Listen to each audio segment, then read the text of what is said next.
The World Series and Halloween, the two great American traditions overlap every year, and something tells me Daniel Murphy might become a popular costume among New York area kids this year. Ben Greenberg here with Stu Semonite, Tim Kraus, and we're going to discuss the best and worst World Series performances since the year 2000. Guys, let's start with the best World Series monster since 2000. What do you think? I guess I'll start. I'm going to say last year, 2014, Madison Bumgarner, 2-0, a save. He went 21 innings, 17 strikeouts, 1 run allowed. If you can't think of a better monster than that. He was fantastic, but I'm wearing this man's jersey. You got to go with David Ortiz.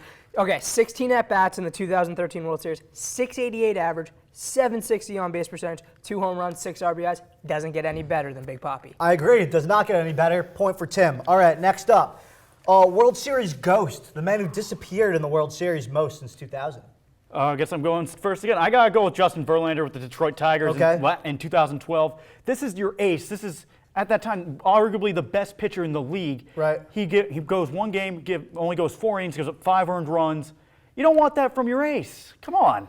I'm going to stick with 2012 and the Detroit Tigers. I'm going with their entire offensive lineup. See, this was one of the best offensive teams in baseball in the regular season. This was Miguel Cabrera's Triple Crown year. He was awesome. The World Series, 6 runs, 20 hits, 4 games, swept, goodbye. That's pathetic. Come on. I agree, very pathetic. But I do lay it on the ace, mainly because I think Cabrera and Prince Fielder were the two big bats in that lineup, not the whole lineup as a whole.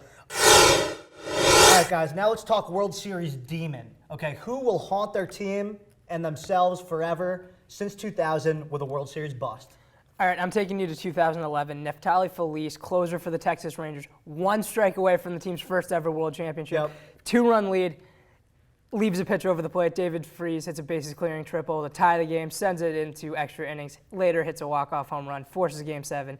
Cardinals win Game 7. Texas has never won the World Series. Okay, I'm going to bring it all the way back to 2001 with Mariano Rivera, best closer in the history of the game.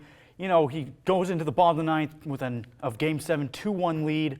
He gives up a double to Tony Womack, and then, you know, of course, we all know the broken bat single to Gonzalez. Steals the trophy, run out from New York's hands, and we all know this was 2001. This was New York's year. They needed this win more than anyone, but they just stole it and brought it right to the desert. Look, New York had plenty of emotional wins in that series, and who won the 2001 World Series? It's been talked about so much. America won it. It brought everyone together. It brought everyone back. With a 1-2 pitch, you got to bury him. I agree with you, Tim. You get the point. 2 out of 3, and the victory for Mr. Kraus. We'll take a quick break. Coming up next, Connor will be back at the desk to relate Back to the Future and football.